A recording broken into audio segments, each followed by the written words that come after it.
حدیث شریف کا مفہوم ہے، ترمذی میں یہ حدیث ہے کہ اللہ اور اس کے فرشتے اور زمین میں جتنی مخلوق ہے وہ اور آسمانوں میں جتنی مخلوق ہے وہ، یہاں تک کہ چیونٹیاں،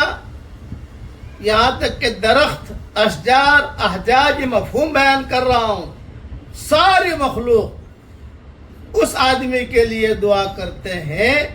جو لوگوں کو بھلی باتیں بتائے۔ اس لیے آپ جو ہے ہمارا سبق بھی انشاءاللہ آگے بھیجو گے تو آپ کے لیے بھی دعائیں شروع ہو جائیں گی۔ میں آپ کو بھلی بات بتا رہا ہوں، میرے لیے سب دعا میں لگ گئے۔ میرے والد صاحب رحمۃ اللہ علیہ فرماتے تھے، بیٹا مرکز میں نظام الدین میں فجر بعد میں بیان کرتا ہوں، ساری مخلوق میرے لیے دعا کر رہی ہے،